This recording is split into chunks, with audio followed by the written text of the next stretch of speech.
Assalamualaikum warahmatullahi wabarakatuh. Selamat sejahtera, salam kita jaga kita. Nama diberi Muhammad Haikal bin Abdul Rahim dari unit PPISMP BMSK ambilan Jun 2023. Alhamdulillah, persembahan dan perbincangan kita kali ini akan tertumpu kepada isu pandemik COVID-19 dan implikasinya terhadap ekonomi global dan di Malaysia. Baiklah, saya mulakan dengan topik isu pandemik COVID-19 yang 2 hingga 3 tahun lepas sudah menggegar dunia. COVID-19 ini pada awalnya dikenali sebagai 2019 coronavirus dan mula muncul di Wuhan, China pada akhir 2019. Berdasarkan pemantauan dan penelitian yang telah dibuat oleh Pertubuhan Kesihatan Sedunia, mereka mendapati bahawa virus ini berkait rapat dengan penjualan hidupan liar di kawasan restoran dan pasar di negara China dan mula merebak kepada orang awam kerana orang pertama yang dijangkiti COVID-19 mempunyai hubungan dengan pasar haiwan dan makanan laut. Setelah itu, virus ini semakin lama semakin mula menular sehingga lebih kurang 830 kes telah didiagnosis di 9 negara, termasuklah China, Thailand, Jepun, Korea Selatan, Singapura, Vietnam, Taiwan, Nepal dan Amerika Syarikat. 26 kes kematian berlaku, terutamanya pada pesakit yang mempunyai penyakit kronik yang serius. Setelah mendengar dan mendapati bahawa penularan virus ini semakin drastik, China terus bertindak dengan cepat dengan memaklumkan kepada Pertubuhan Kesihatan Sedunia tentang wabak tersebut. Kemudian, tanpa membuang masa, sebagai langkah penjagaan awal, China juga telah membuat pemantauan dan pengesanan awal, penyelidikan epidemiologi, pengasingan dan kawalan pergerakan, pembinaan hospital sementara, dan pemantauan suhu dan saringan kepada para pelancong. Bukan itu sahaja. Pada awal penularan virus ini juga, China telah bekerjasama dengan Pertubuhan Kesihatan Sedunia dan negara-negara lain dalam pertukaran maklumat, sokongan teknikal dan bantuan kemanusiaan untuk mengendalikan penyebaran wabak ini.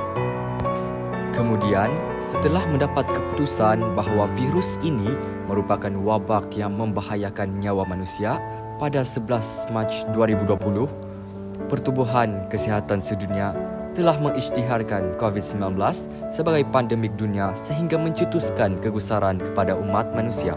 Kalau sebentar tadi pengenalan awal penularan COVID-19 secara global, bagaimana pula dengan negara kita Malaysia? Jadi, COVID-19 mula menular di dalam negara pada 23 Januari 2020 apabila didapati bahawa positif COVID-19 disahkan membabitkan 3 warga China yang masuk ke Malaysia melalui Johor dari Singapura dan pengumuman yang rasmi telah dibuat pada 25 Januari 2020. Seterusnya, pada 4 Februari 2020, gelombang kedua jangkitan COVID-19 telah berlaku melibatkan penularan tempatan yang mana seorang lelaki berusia 41 tahun yang berasal dari Selangor disahkan positif. Dalam pada itu, pada hari yang sama juga, bersamaan 4 Februari 2020, seorang kanak-kanak perempuan warga China di Langkawi yang sebelum ini positif COVID-19 didapati pulih dan bebas sepenuhnya daripada jangkitan. Seterusnya, pada 11 Februari 2020, Pertubuhan Kesihatan Sedunia telah memberi nama rasmi baharu kepada coronavirus. Nama yang dipilih ialah COVID-19 sebagai singkatan CO untuk corona, V untuk virus dan D untuk disease ataupun penyakit. Sebulan selepas itu, pada tanggal 11 Mac 2020, Pertubuhan Kesihatan Sedunia telah mengisytiharkan wabak coronavirus sebagai darurat kesihatan sedunia. Kurang dari seminggu selepas itu, pada 17 Mac 2020, 2 kes kematian pertama dilaporkan membabitkan seorang lelaki berusia 34 tahun yang pernah menghadiri perhimpunan tabligh di Majlis Jamek Seri Petaling dan seorang paderi berusia 60 tahun dari Sarawak yang mempunyai sejarah penyakit kronik. Diteruskan dengan kronologi Perintah Kawalan Pergerakan yang dilaksanakan di Malaysia. Sebagaimana yang kita sedia maklum, Pertubuhan Kesihatan Sedunia telah memberi arahan kepada seluruh dunia untuk melaksanakan Perintah Kawalan Pergerakan sebagai satu inisiatif bersama dalam mengekang penularan COVID-19 di seluruh negara dan dunia. PKP di Malaysia dilaksanakan dengan berperingkat mengikut situasi. Kerajaan melaksanakan Perintah Kawalan Pergerakan pertama pada 18 Mac 2020 dengan prosedur operasi standard SOP yang ketat.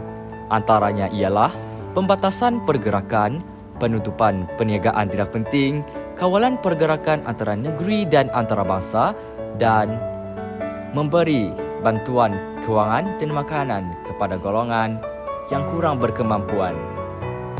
Pada 27 Mac 2020, Perintah Kawalan Pergerakan diperketatkan PKPD telah diperkenalkan oleh kerajaan tetapi hanya dilaksanakan di kawasan yang berisiko tinggi. Setelah beberapa bulan apabila jangkitan menunjukkan penurunan, pada 4 Mei 2020, kerajaan mula melonggarkan sedikit SOP dengan pengenalan PKP bersyarat PKPB, yang mana aktiviti bersukan, beriadah, aktiviti perniagaan sudah boleh dilakukan dan beroperasi. Mulai 10 Jun 2020, lebih banyak kelonggaran SOP menerusi PKP pemulihan PKPP dilaksanakan seperti sekolah secara bersemuka, membeli belah bersama keluarga dan lain-lain. COVID-19 menular bukannya dengan tentangan mata tetapi ada coraknya. Antaranya ialah gaya droplet. Di sini COVID-19 berjangkit melalui titisan dari hidung atau mulut yang tersebar apabila seseorang yang menghidap COVID-19 batuk atau bersin. Kemudian, titisan itu merentasi objek dan permukaan di sekelilingnya sehingga orang lain kemudian mendapat jangkitan COVID-19 dengan menyentuh objek atau permukaan itu, kemudian menyentuh mata, hidung atau mulutnya. Seterusnya, gaya airborne. Seseorang individu akan terjangkiti COVID-19 apabila berada dekat dengan pesakit yang batuk atau bersin atau melepaskan titisan. Dan sebab itulah penting untuk mengekalkan jarak kita lebih dari 1 meter atau 3 kaki dari orang yang sakit. Seterusnya, 3S dan 3W. Ini bukanlah gaya penyebaran, tetapi ia merupakan gaya mengelakkan dengan sentiasa beringat elak 3S, sesak, sempit dan sembang dekat, dan amalkan 3W, wash, wear dan warn. Jadi, setelah mendapati gaya penyebaran virus ini, sudah tentu individu yang terjangkiti mempunyai simptom-simptom awal yang sedikit demi sedikit menunjukkan perubahan kesihatan dalam diri, termasuklah demam dan menggigil, batuk-batuk, cirit-birit, ketiadaan bau dan rasa, sakit tekak, loya dan muntah, sakit otot dan badan, hidung tersumbat dan berair, keletihan dan sakit tekak. Dan siapa individu yang berisiko tinggi untuk terjangkit virus ini? Ia termasuklah individu yang berumur lebih daripada 50 tahun, warga emas, wanita yang mengandung, individu yang menghidap kanser, stroke, mempunyai sistem imun yang lemah, thalassemia, penyakit hati kronik, jangkitan HIV, ketidakstabilan fizikal, obesiti, gangguan penggunaan bahan, perokok, menghidap penyakit buah pinggang kronik, mempunyai kesihatan mental, kencing manis, pemindahan organ, demensia, mempunyai kesihatan jantung dan fibrosis. Kita lihat pula apa implikasi COVID-19 terhadap ekonomi global dan Malaysia. Apabila kita lihat pada skala global, terdapat 3 sektor yang terjejas akibat penularan COVID-19, iaitu perdagangan, kewangan dan pelaburan. Dalam sektor perdagangan, telah berlaku penutupan sepadan dan penurunan permintaan global sehingga mengakibatkan kesukaran dalam penghantaran dan peningkatan kos perdagangan. Seterusnya, untuk sektor kewangan, pasaran kewangan telah mengalami ketidakstabilan besar dengan penurunan harga saham dan nilai mata wang. Bagi sektor pelaburan pula, pasaran saham mengalami penurunan yang ketara dan pelaburan dalam aset berisiko seperti saham dan bond mengalami kerugian. Seterusnya, kita lihat pula pada skala domestik. Skala dalam negara. Terdapat 6 sektor utama yang terjejas akibat penularan COVID-19, iaitu perdagangan, pelancongan, perkilangan, peruncitan, pelaburan dan pertanian. Penularan COVID-19 telah mengakibatkan sektor perdagangan berlaku banyak sekatan yang membuatkan aktiviti perdagangan terjejas dan terbatal dan menyebabkan pengeluaran produk berkurangan. Dari sektor pelancongan pula, penginapan dan tarikan pelancong tidak boleh beroperasi sehingga mengakibatkan penurunan pendapatan negara. Seterusnya dari sektor perkilangan pula, kilang terpaksa ditutup secara berterusan sehingga mengakibatkan penawaran barangan terlalu terhad.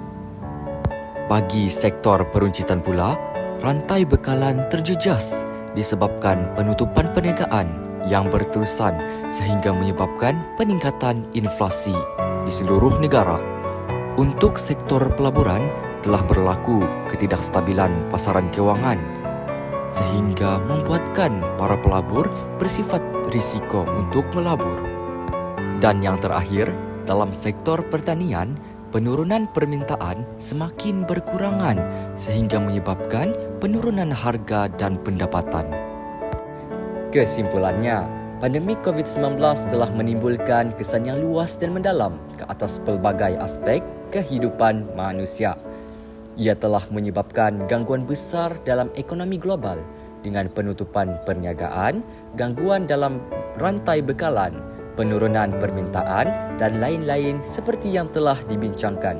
Kesannya terasa meluas termasuk ke atas sektor pelancongan, perdagangan, pelaburan, perkilangan, pertanian dan lain-lain. Selain itu, pandemik ini juga telah menimbulkan cabaran dalam sistem kesihatan serta memberikan tekanan kepada masyarakat dan pentadbiran kerajaan. Kesimpulannya dan akhir kata, COVID-19 telah mengubah lanskap sosial, ekonomi dan politik secara drastik dan impaknya akan terus dirasai dalam jangka masa yang panjang. Berikut merupakan sedikit rujukan dan lampiran sebagai bukti penganalisisan dan penelitian mengenai tajuk ini. Sekian, terima kasih.